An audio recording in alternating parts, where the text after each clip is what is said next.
Europa, a fines del siglo XV, vivió una emergencia realmente muy grave. Una emergencia que pudo haber sido definitiva.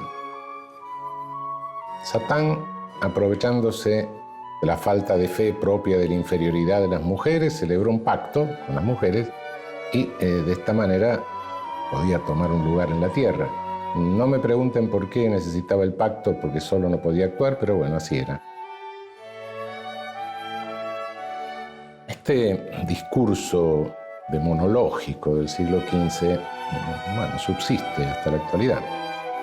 Claro, cambió de contenido. Hoy sujeto no se le aplica, ya no son las brujas, sino que las nuevas amenazas para la raza, para la especie humana, parecieran ser los sectores más desfavorecidos de la sociedad, los estigmatizados por buena parte de los medios masivos.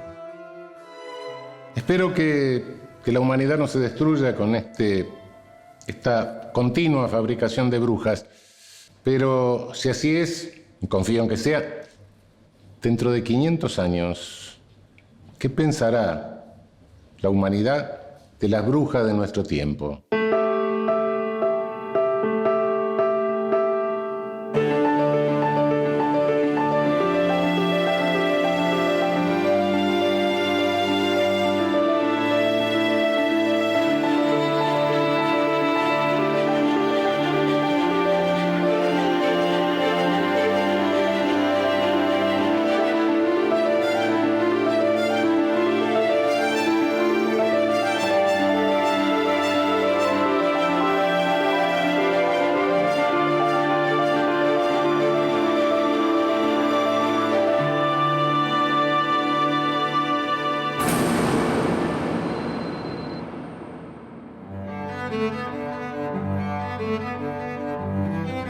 En los siglos XIII, XIV, XV, Europa sufrió la amenaza nada menos que de Satán.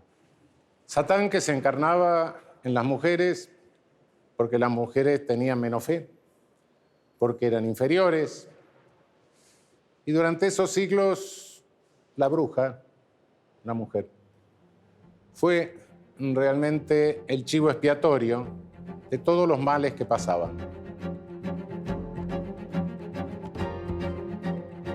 Contra estas brujas no había más alternativa que librar la más sangrienta de las guerras, ¿no? Era el mal. Como el objetivo que tenían era acabar con la humanidad, la opción era ellas o nosotros. Cualquiera que no entendiese esto, evidentemente lo hacía porque pertenecía al ejército de Satán.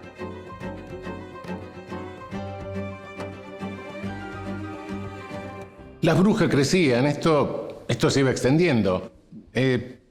Por supuesto, los autores del Malleus empezaban diciendo que no había país con más brujas que Alemania y que era un mal que se extendía tremendamente, pero las hijas de las brujas tenían predisposición a ser brujas, pero las torturaban, no bastaba con quemarlas, las torturaban. ¿Pero para qué las torturaban? Porque, naturalmente, a la primera tortura la mujer confesaría cualquier cosa. No, pero además necesitaban seguir torturándolas. ¿Para qué? Para que diera otros nombres. Naturalmente, la bruja torturada daba el nombre del primer vecino que se le ocurría, y todo esto lo creían, todo esto se creía. Es decir, hoy si alguien sostuviese esto, bueno, sería internado en un neuropsiquiátrico, más o menos. Pero bueno, dejemos de lado las brujas de momento. César González nació en 1989 en la Villa Carlos Gardel. Rodeado de pobreza, de marginalidad, César creció viendo a sus amigos del barrio cayendo tras las rejas o cayendo bajo las balas. Durante los años 90, al igual que muchos de sus amigos, César vio en la calle, en la delincuencia, el único camino que tenía por delante. Y a los 15 años ingresó por primera vez en un reformatorio. El miedo de la ciudadanía lo sentí desde niño. Claro. Es algo que yo tengo cargado, creo ya, genéticamente. Tengo muchos recuerdos en mi vida, en mi infancia, imágenes, donde salíamos con amigos a caminar por afuera de la villa Y era un milagro que o no nos llame, o no nos pare la policía, o no nos corran los mismos vecinos. Era como que la sociedad, la civilización, se enteraba que andaba la barbarie caminando. ¿En el barrio había algún código de que aquel que se metía en la pesada y hacía cosas graves era admirado? Y siempre hubo como dos cosas. Un poco da como fama robar, pero a la otra se sabe muy bien que es realmente la única forma de tener algo material en un mundo capitalista donde todo rige por la posesión material. En el barrio es claro que si tenés la posibilidad de andar en un auto de alta gama, si lo robás y andás un rato. Claro. Es real, sí, en mi barrio es un prócer el que se robó un banco, Claro. no San Martín. Prócer es el que salió por la tele y se tiroteó con la policía, digamos, porque se sabe que la única forma de alcanzar algo en la vida, que los destinos ya están condenados, que si no es de esa manera, trabajando es muy imposible. ¿Por qué? Porque los trabajos para la gente de la villa son los más precarios, son los menos remunerados, si hablamos en términos económicos. Parece una historia más de tantas historias de pibes de nuestros barrios y de cualquier barrio de América Latina, de cualquier barrio precario de América Latina. Pero en realidad no son historias, si bien son recientes, su origen y su estructura no es reciente. Lo que viene de la Inquisición es la estructura del discurso inquisitorial.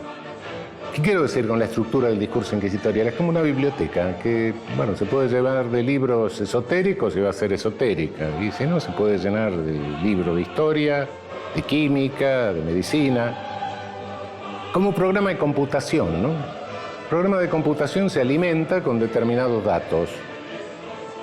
Pero después se puede vaciar y llenarlo con otros datos. El programa sigue siendo el mismo. Es como la estructura de una paranoia, ¿no? Un paranoico del siglo XIX se creía Napoleón, ¿no? Un paranoico actual se creerá Bush, pero bueno, no importa. La estructura de la paranoia es la misma. Es esto lo que se mantiene, lo que viene desde la Inquisición hasta hoy. Este programa de computación que vaciamos y llenamos de datos según el momento cultural, según lo que se nos haga creíble conforme a cada momento cultural. Con el correr de los siglos se vació y se volvió a llenar la misma biblioteca, pero con otros libros, con datos que eran de nuevas emergencias. Emergencias que eran creíbles según las pautas culturales de cada momento, ¿no? Se dejó de creer en Satán y sus chicas, la bruja de antaño, pero se creyeron otras cosas que hoy tampoco son creíbles. Y esta situación, este llenar y vaciar de la biblioteca, se sigue repitiendo. Datos que ahora son creíbles, es probable que mañana sean tan increíbles como lo fue el pobre Satán. A los 14 años, César González entró en un instituto de menores en La Plata, un instituto abierto.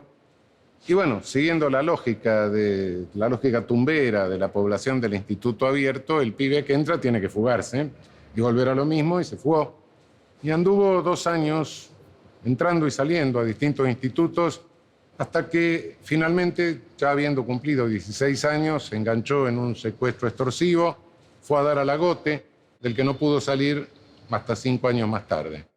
Yo, todos mis amigos de la infancia, creo que están muertos y creo que 2 están presos y no sé ni dónde andan. Y en la realidad ninguno superó la barrera de los 25 años, de esa generación, la de los 90. Era obvio que yo iba a morir, yo ya lo sabía. Y mi sueño era morir por lo menos con dignidad. ¿Y cuál era esa dignidad? Bueno, por lo menos salgo de la cárcel y tengo que robar bien, acumular plata, por lo menos comprarme mi auto y que ahí recién me maten. Llegar a tener algo y no que sea una muerte así nomás. Pero bueno, estuve a centímetros cuando tuve 15 años con un tiro en la panza que me dio un policía de morir. Y ahí hubiese muerto a los 15 años, hubiese sido un pibe chorro muerto más, un número en una estadística más. A mí el discurso que recibí durante los 5 años que estuve preso fue un discurso de que yo, como decía Foucault, como que no alcanzaba con que sea justo que yo esté ahí adentro pagando el delito, sino que también tenía que ser útil al sistema de producción capitalista. Entonces la única forma de reinserción posible era que yo salga de ahí y me inserte en ese sistema, trabajando, alienándome. Esa era la forma de reinsertarse en la sociedad. No creando un sujeto pensante, no realmente un sujeto que pueda cuestionar su conducta. No, al contrario, corregir, tuviste mal, sos un monstruo anormal, tenés una patología. Claro. El pibe que está preso tiene una patología y así te hace sentir todo el aparato. Bueno, hasta aquí la historia de César es igual a muchas. Y es consecuencia de un discurso que ya tiene varios cientos de años. Desde la Inquisición hasta hoy se sucedieron los discursos con estructura idéntica. Se alega una emergencia, como es una amenaza extraordinaria que pone en riesgo a la humanidad, a la nación, al mundo occidental o al que le convenga. The world has changed after September the 11th. It's changed because we're no longer safe. Y el miedo a la emergencia se usa para eliminar cualquier obstáculo al poder punitivo, que es la facultad que tiene el Estado para penar a quien comete un crimen. El poder punitivo deja de lado cualquier solución reparadora y se presenta como la única solución para neutralizar el peligro terrorífico que amenaza a quien sea. En general, y esto hay que recalcarlo, el poder punitivo, si bien invoca la amenaza, en la realidad no se dedica a eliminar el peligro de la emergencia, sino que verticaliza más el poder social. Se dedica a jerarquizar cada vez más a la sociedad. La emergencia, el peligro de la emergencia, ya sean las brujas, los subversivos, las armas de destrucción masiva, los jóvenes de barrios carenciados, eso es solo un elemento discursivo, es una excusa. Pero en el fondo, esto es una gran estafa. Este discurso inquisitorial tuvo un manual, mejor dicho, ya tardío, ya cuando se opacaba la Inquisición romana, realmente, fines del siglo XV, aparece un manual que se llama el Malleus Maleficarum, escrito por dos alemanes, Sprenger y Kramer, dos tipos bastante raros. Por cierto, de leer el manual resulta más raro todavía, que sintetiza todo el saber inquisitorial anterior. En realidad, es la primera vez que aparece criminología, etiología del mal, derecho penal, cómo tratar el mal, procedimiento, la forma de detectarlo, y criminalística, incluso la policía para descubrir el mal. Todo esto armado en unas 500 páginas cuya lectura resulta verdaderamente asombrosa. Este fue el manual de quemadores de brujas que realmente fue un éxito, fue un bestseller de la época, ¿no? Tuvo casi 20 ediciones hasta el siglo XVII, cuando se opaca, cuando va desapareciendo, hoy se lo ignora casi, pero en definitiva es el manualito de nuestros antecedentes, de los penalistas y de los criminólogos, ¿eh?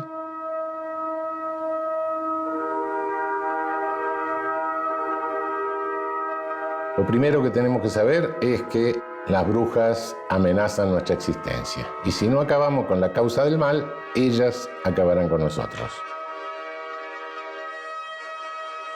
La emergencia solo puede combatirse mediante una guerra. Los autores del Malleus sabían que estaban organizadas las huestes de Satán, al igual que George Bush sabía que Irak tenía armas de destrucción masiva, claro. Y que quienes ejercen el poder punitivo en nuestro país consideran que todos nuestros males se deben a los jóvenes que viven en barrios carenciados.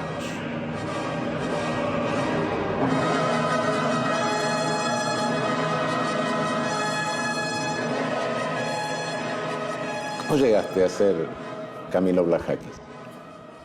Y es a veces... ¿En qué momento hiciste el clic? Sí, digamos, el momento fue lamentablemente adentro de la cárcel, digamos, ¿no? Tuve que pasar por esa situación y no fue desde el primer día que entré, tampoco fue de esa manera. Creo que a mí lo que me hace el clic es el arte, tener conocimiento y contacto con el arte y saber que en el arte había algo que me daba vida, que me estaba dando futuro, porque cuando yo ingresé en la cárcel, yo no tenía más ganas de vivir. Y lo que me empieza a dar a mí vida, realmente vida, es empezar a leer un libro, empezar a conocer el arte.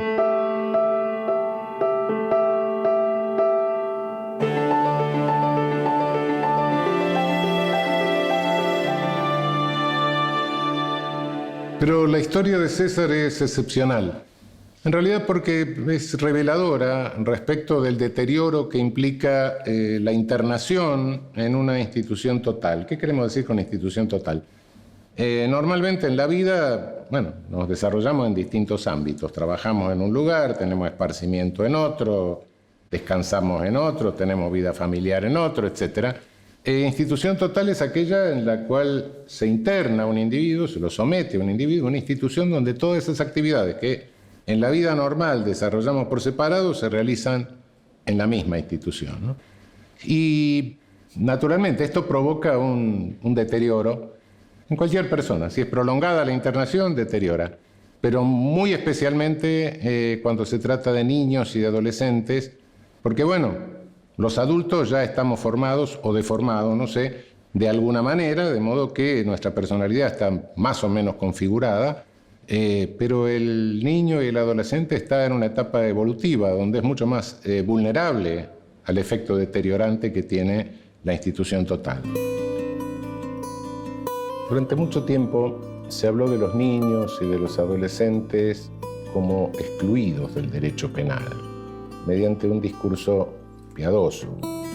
Se habló de la necesidad de no someterlos al poder punitivo, al derecho penal.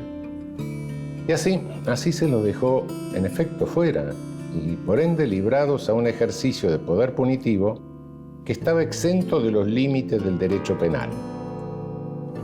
Por estar fuera de los límites del derecho penal, se los terminó sometiendo a un poder punitivo de carácter inquisitorial, porque el discurso tutelar, que es falsamente protector, que nos crea la idea de humanismo, y por el cual los menores no tienen derecho a un juicio, pero son internados, siempre lleva a la Inquisición.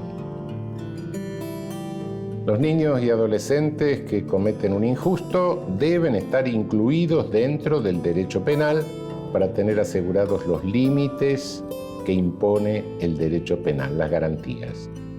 Un niño puede tener tal o cual privilegio frente al poder punitivo del Estado por su condición de niño, pero nunca puede estar en peor situación que un adulto que hubiese hecho lo mismo. Y esto es justamente lo que sucede con el derecho tutelar. Lo pone en peor situación que el adulto que hizo lo mismo que el niño. Pero volvamos al Malleus Maleficarum. Lo siguiente que tenemos que saber para entender la estructura inquisitorial es que siempre los enemigos son considerados inferiores biológicamente. La misoginia es extrema. Para el Malleus, la mujer es cooptada por Satán por ser inferior biológica y genéticamente. Este argumento, al igual que todos los anteriores, se repite en todas las emergencias que azotaron a nuestra pobre humanidad y que acabaron en masacres perpetradas por el poder punitivo. La inferioridad genética. Las hijas de las brujas tienen predisposición a la brujería. En este punto, los demonólogos combinaron a Darwin con Lamarck, al igual que los nazis, que mataban a quienes consideraban genéticamente inferiores.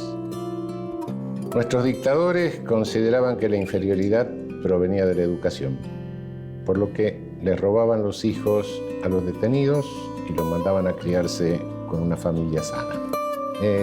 Más o menos algo parecido hizo Franco en España.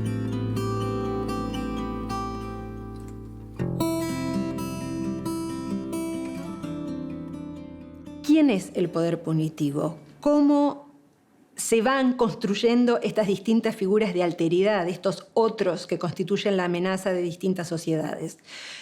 En un momento dado, por ejemplo, en el siglo XV y luego en el siglo XVII, cuando son las grandes crisis de persecución de brujas, el poder punitivo, podríamos pensar, remite a ciertas figuras propias de sociedades que creen en el poder de Satán y sociedades profundamente permeadas por el pensamiento religioso. El poder punitivo, el poder de designar quién es el otro, estaba sobre todo en la Iglesia Católica, en el cura del pueblo, en el padre de familia.